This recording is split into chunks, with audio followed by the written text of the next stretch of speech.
Greetings, travelers! Welcome back to Tales from the Enchanted Forest. This week, Fox is on her own heroic quest to recover ancient tales and secrets from beyond the Enchanted Forest. Which means today, I'm bringing you Sparrow's short solo special. Today, I will be covering 3 of Aesop's fables. While our usual fairy tales are generally considered to be short stories, fables are much shorter, and are always supposed to have a very clear lesson by the end of it. They feature animals or inanimate objects as the focus of the story. And the most recognizable fables today are from a Greek storyteller named Aesop, who lived during the 600s and 500s BCE. Because they are so short and straightforward, there is not a ton of depth to these stories, but that has never stopped me from overanalyzing anything before. We'll go through the fables together in its entirety, and then review the important lessons they impart on the audience.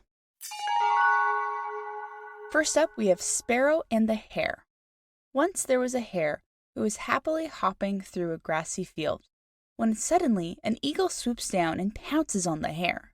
The hare cried and cried like a little baby. A sparrow approached the sobbing hare and asked, "Where is your swiftness of foot now? Why were you so slow?" But of course, while the sparrow was speaking, a hawk dived down and killed the sparrow. While the hare lay there dying, he took comfort in the sparrow's death and said, "Ha! You thought you were safe as you mocked my own demise, and now you have a reason to suffer a similar misfortune." Of course, there are several lessons we can take away from this tale. 1. Eagles don't kill their prey fast enough. If the eagle just killed the hare right away, the sparrow wouldn't have bothered with his mocking and therefore may have lived to see another day. 2. If you're going to mock someone on their deathbed, watch your surroundings carefully beforehand. The last thing you want is for karma to catch up with you mid-mocking. And 3. If you are a sparrow, watch out for hawks. They come swooping out of nowhere and kill you to demonstrate morals of a story. Next, we have the olive and the fig tree. There was once an olive tree and a fig tree that stood tall and near one another. The olive tree was proud of her foliage that would stay green all year long, and so the olive tree would ridicule the fig tree, whose leaves would change color with each season. Eventually, snow came and it built up upon the olive tree's branches, which were full of foliage.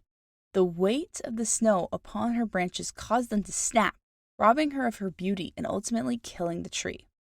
Meanwhile, the fig tree, whose leaves had long fallen to the ground, was perfectly fine by the snow and was not injured. I know, these stories are riveting, aren't they?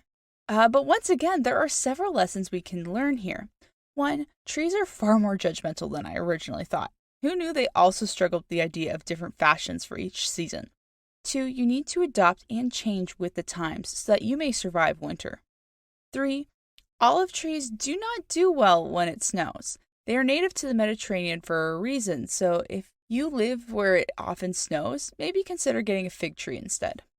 And lastly, today we're going to cover the gnat and the bull. A gnat, looking for a place to rest, settled down on the horn of a bull. He became quite comfortable there and stayed for a long time. Once he was ready to go on his way, he buzzed around the bull and asked him if he would like him to leave. The bull answered, saying he didn't even know that the gnat was there in the first place, so he would not notice or be sad if he were to be gone. It ends by saying that some people are more important in their own eyes than in the eyes of those around them. So the first lesson is explained in the story itself. Sometimes people view themselves as very important, but not everyone will view them in that way. The other valuable lesson we can glean from this is that bulls are not observant at all. I wouldn't be surprised if that gnat opened up his own hotel on the horn of that bull, since clearly he didn't care what was there.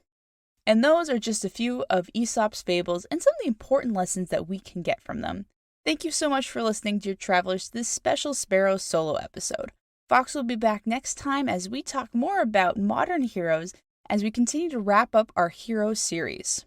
If you want to hear more from us, consider following us on Twitter @FromEnchanted or check us out on our website at talesfromtheenchantedforest.com. Until next time, remember, there's always a place for you in the Enchanted Forest.